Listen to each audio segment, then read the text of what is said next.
diawali di malam bersalju, tepatnya di tahun 1975. Seorang wanita berjalan sambil tertatih. Wanita itu pun tersungkur di tengah jalan. Sebuah mobil berhenti dan menyelamatkannya. Wanita itu langsung diberikan makanan. Pria bernama Ryu itu menawarkan tempat tinggal, tapi wanita itu harus membantunya bekerja di tempat makan miliknya. Esok harinya, wanita itu membantu mencuci piring. Wanita itu penasaran dari mana Ryu ini, karena sudah seminggu ini dia pergi. Ryu enggan untuk menjawab dan meminta wanita itu untuk tidak lagi bertanya. Rekan-rekannya dari militer datang mengantarkan istri dan juga anaknya Ryu. Malam harinya, seorang tentara memaksa masuk. Dia langsung menampar wanita itu dan berniat memperkaosnya. Wanita itu berusaha untuk melawan, tapi si tentara terus memukulinya. Dan wanita itu pun meraih potongan besi dan langsung menusuk leher si tentara sampai ia tewas. Beberapa saat kemudian Ryu kembali. Wanita itu pun panik dan memohon ke Ryu agar dia bisa tetap tinggal di sana. Ryu mencoba untuk menenangkannya. Ryu bilang bahwa si wanita hanya membunuh serangga-serangga kotor. Ryu memberikan nama Huron Cloud ke wanita tersebut. Dan sejak saat itu, Claw masuk ke sebuah organisasi pembunuh dan berhasil membunuh ribuan orang. Di kereta, seorang pria meludahi wanita hamil yang sedang duduk. Pria itu nampak kesal karena tidak diberikan tempat duduk. Dia terus mengumpat dan memukul wanita di hadapannya. Semua orang hanya melihat dan tidak ada yang berani menolong wanita itu. Tidak jauh dari sana, seorang nenek-nenek yang terus saja melihat ke arah pria itu. Dia juga melihat foto yang ada di bukunya.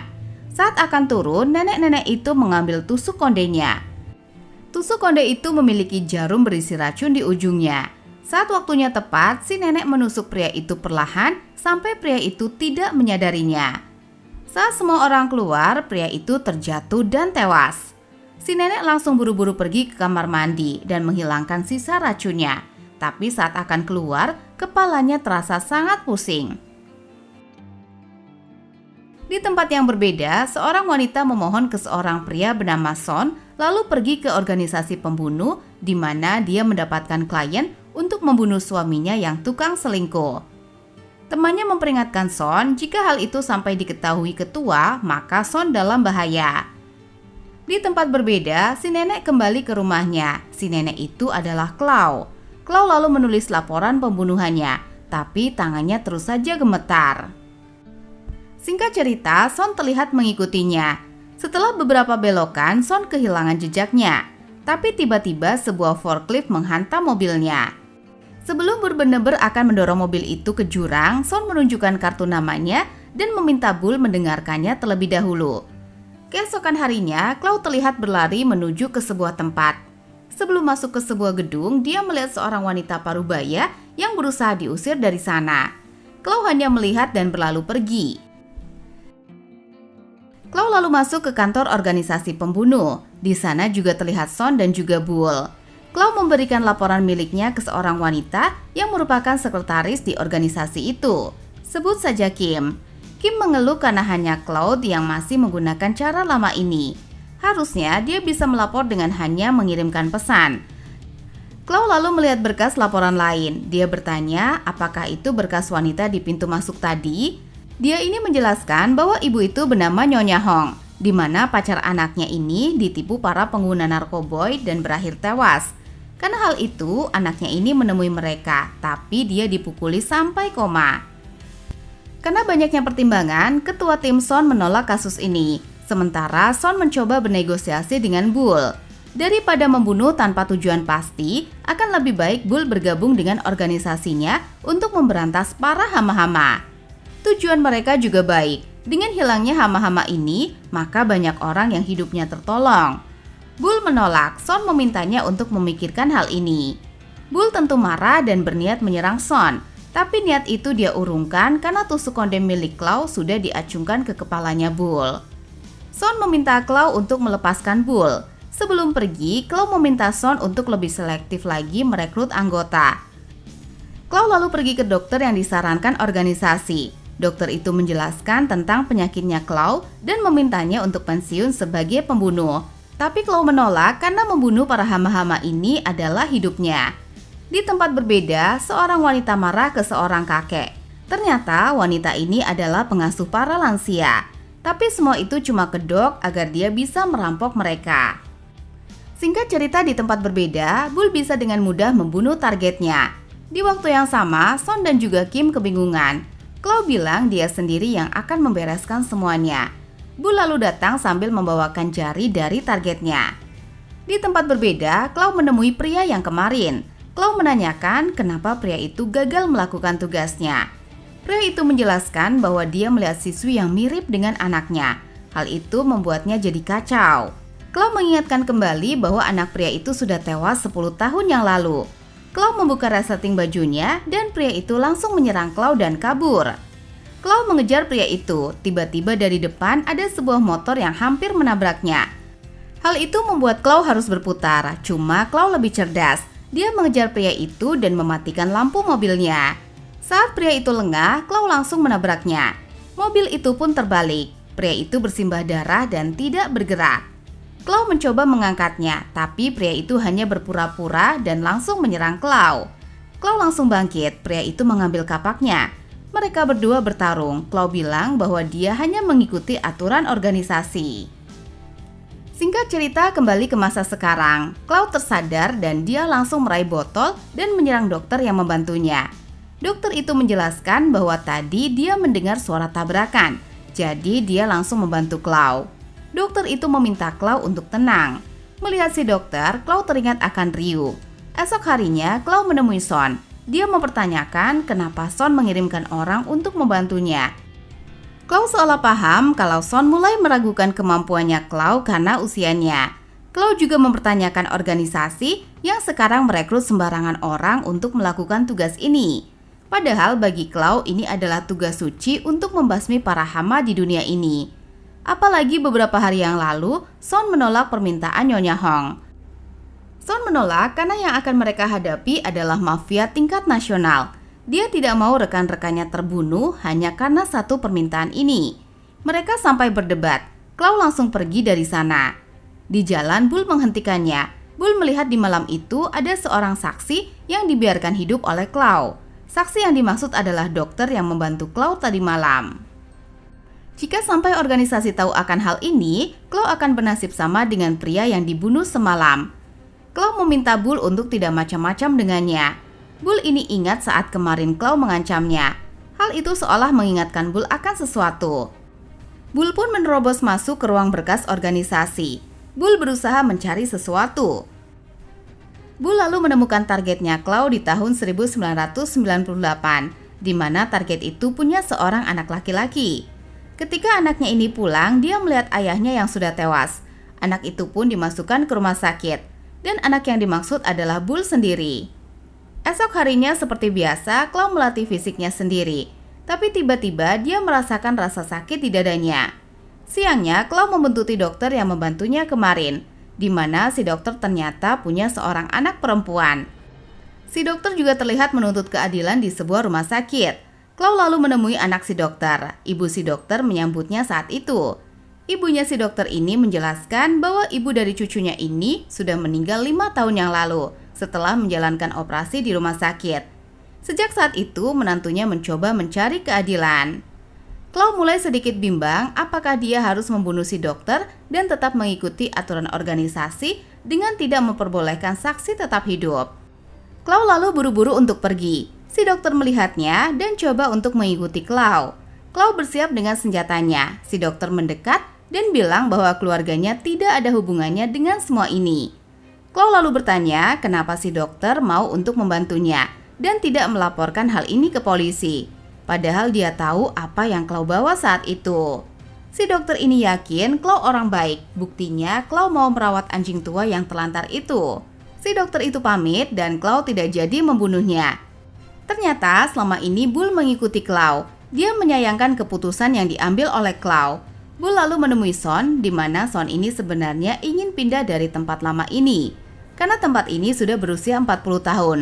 Tapi dia tidak bisa karena Claw si legenda pembunuh itu tetap ingin mempertahankan tempat usang itu. Bull yang penasaran mencoba bertanya alasannya. Singkat cerita, si dokter lalu menawarkan Claw untuk makan bersamanya. Claw menolak, tapi anaknya si dokter terus memohon. Akhirnya mereka pun makan bersama. Anaknya si dokter ini bahkan memotret mereka saat makan dan dia terlihat sangat baik. Tiba-tiba suara piring pecah terdengar. Seseorang terlihat pergi dari sana. Malam harinya Bull menemui si dokter. Bull bertanya kenapa anjing pemburu tua akhir-akhir ini bersikap sangat aneh. Bull lalu menatap ke arah si dokter sambil memegang tali. Si dokter seolah paham dia akan dibunuh. Untungnya ada seseorang yang masuk. Esok harinya, Claw melihat Bull di tempat jualan mertuanya si dokter. Setelah Bull pergi dari sana, Claw memperingatkannya. Jika Bull macam-macam dengan keluarganya si dokter, maka dia akan berhadapan dengannya. Bull tertawa, dia hanya mengikuti aturan dari organisasi. Claw bilang dia akan pensiun dari organisasi, jadi Bull tidak perlu khawatir organisasi akan tetap aman. Bull tidak mau ambil resiko, baginya aturan tetaplah aturan. Keesokan harinya, seperti biasa, si dokter berdemo di depan rumah sakit. Seseorang terlihat membuang sampah dan sampah itu pun meledak. Orang-orang mulai panik. Seseorang menabrak direktur rumah sakit. Dan saat orang itu pergi, si direktur langsung terjatuh dan tewas. Keesokan harinya, Son pergi menemui Claw di rumahnya. Dia memberikan target berikutnya, di mana targetnya adalah si dokter. Claw menanyakan siapa klien mereka. Son tidak bisa membocorkannya sesuai aturan organisasi. Malam harinya, Claw menemui sekretaris Kim dan bertanya siapa klien mereka. Kim enggan untuk menjawab karena siapa yang membocorkan rahasia ini, orang itu harus mati. Dan aturan itu Claw sendiri yang membuatnya. Sekretaris Kim akhirnya jujur bahwa kemarin putra direktur mengatakan bahwa si dokterlah yang sudah membunuh ibunya. Cuma karena memberikan bayaran yang cukup banyak, Son menerima klien tersebut. Tapi Kim merasa aneh masa putra dari direktur rumah sakit memakai jam tangan palsu. Jadi dia menyelidikinya diam-diam. Claw lalu pergi ke sebuah tempat judi, di mana dia langsung mengacungkan pisaunya ke orang yang berpura-pura sebagai putra direktur rumah sakit tersebut. Ternyata pria itu hanya disuruh oleh seseorang melalui telepon. Claw memintanya untuk menelpon orang tersebut, dan ternyata orang itu adalah Bull. Claw buru-buru pergi ke tempat tersebut. Si dokter terlihat kembali ke apartemennya. Saat dia masuk ke lift, di belakangnya ada kurir makanan yang terus saja mengawasinya. Claw yang baru saja datang tidak bisa menaiki lift, jadi dia harus pergi melalui tangga darurat. Lagi-lagi karena usia, Claw berkali-kali kehabisan tenaga. Saat dia sampai di atas, dia berpapasan dengan kurir pengantar makanan. Claw berpikir, apa jangan-jangan si dokter sudah dibunuh. Tapi si dokter keluar untuk mengambil makanan. Saat si dokter kembali ke apartemennya, Bull kembali bertepuk tangan. Karena lagi-lagi Claw tidak menjalankan misinya dengan baik. Dan mereka pun berbicara. Claw menanyakan kenapa Bull membuat semua ini menjadi rumit. Bull hanya ingin melihat kemampuan orang yang disebut sebagai legenda hidup. Claw tidak boleh pensiun begitu saja. Dia tetap harus menghadapi Bull. Kali ini, Bull tahu kelemahannya Claw. Claw punya seseorang yang harus dia lindungi, sementara Bull tidak. Beberapa orang lalu masuk membawa bunga. Bull langsung bersin-bersin dan keluar. Hal ini membuat Claw teringat akan seorang anak di masa lalu. Claw mencoba menemukan berkasnya. Dia lalu ingat kejadian di tahun 1998, di mana saat itu Claw mendapatkan misi. Singkatnya, kembali ke masa sekarang. Claw mulai paham bahwa Bull melakukan semua ini demi membalaskan dendam kematian ayahnya. Claw mulai menyusun rencana. Dia lalu pergi menemui Son dan bilang akan melakukan tugas terakhirnya dan menerima permintaan dari Nyonya Hong. Son menolak karena itu sama saja dengan bundir. Claw tidak peduli, dia akan melakukan apa yang dia percayai. Tapi jika Son mengkhawatirkannya, dia bisa mengirimkan beberapa orang untuk membantunya. Claw pergi ke sebuah diskotik di mana dia langsung menyerang si bos gangster. Beberapa anak buahnya lalu datang dan mulai menyerang Claw. Claw menelpon Son untuk memintanya untuk mengirimkan Bull membantunya. Son tertawa, dia tahu rencana dari Claw. Dengan mengirimkan Bull ke sana, maka Bull akan masuk ke jebakan dan dia tidak jadi membunuh si dokter. Dan telepon itu pun ditutup. Claw buru-buru pergi dari sana, tapi dia harus berhadapan dengan puluhan gangster. Dan karena dia sendirian, Claw pun kalah. Si bos gangster menelpon Son dan meminta bayaran karena dia akan menyingkirkan Claw. Mendengar hal itu, Claw sadar bahwa dia sudah dihianati oleh Son. Sekretaris Kim yang mendengar semuanya langsung menghubungi seseorang. Singkat cerita, tiba-tiba Bull mulai merasa lemas. Ternyata tadi Claw sudah memasukkan racun ke minumannya Bull. Disinilah plot twist sebenarnya terjadi. Biar lebih jelas akan aku jelaskan pelan-pelan. Jadi Claw ini tahu Son akan mengkhianatinya. Claw membawa Bull ke suatu tempat. Dia membuang mobil dan juga Bull yang ada di dalamnya ke jurang. Claw lalu menemui Son. Claw menyesal dulu merekrut Son ke dalam organisasi. Son akan dibunuh, tapi Claw mengingat jasa ayahnya Son untuk organisasi. Sebelum pergi, Claw meminta sekretaris Kim untuk membakar gedung tersebut dan pergi. Sementara itu, si dokter melihat penampilan anaknya. Tiba-tiba si dokter dikabari jika anaknya sudah keluar dari tadi. Dokter itu mendapatkan sebuah pesan. Untungnya, dia melihat Claw dan melaporkan hal itu. Claw membaca pesan tersebut. Tentu dia kaget karena ternyata Bull masih selamat. Bull meminta Claw datang sendiri. Claw melarang si dokter untuk melaporkan hal ini ke polisi. Dia sendiri yang akan menjemput anaknya si dokter. Si dokter akan bertanya ke Claw apakah ini semua terjadi karena si dokter menyelamatkan Claw. Apakah seharusnya Claw ini mati di hari itu? Tapi si dokter tidak pernah menyesal menyelamatkan Claw. Claw terdiam, dia pun mengucapkan terima kasih ke si dokter.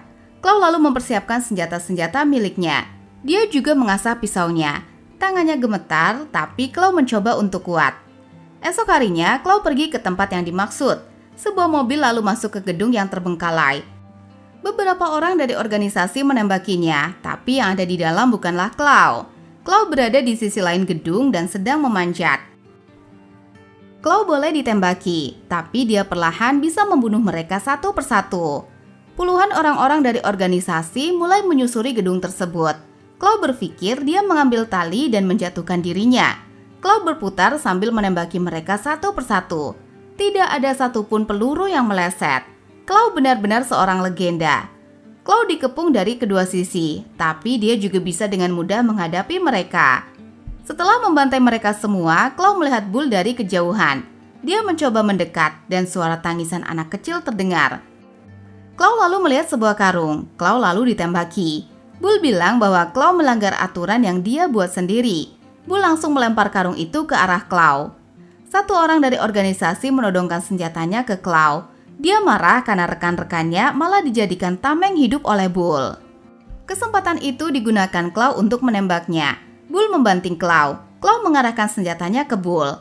Tapi Bull mengancam akan memotong kuping anaknya si dokter jika Claw tidak menyerahkan semua senjatanya. Claw tidak punya pilihan selain melepaskan semua senjatanya. Bull langsung memukul Claw. Si dokter ini lalu dibawa ke lantai atas dan akan dijatuhkan. Bull menyerang Claw dan mereka pun bertarung. Tapi Claw berkali-kali mendapatkan tusukan. Claw terus berusaha bangkit. Dia mencoba untuk mengulur waktu agar anaknya si dokter bisa kabur. Bull sangat marah kenapa Claw mengkhawatirkan si dokter dan keluarganya. Kenapa Claw tidak pernah ingat akan dirinya? Bull mengingatkan Claw akan janjinya dulu.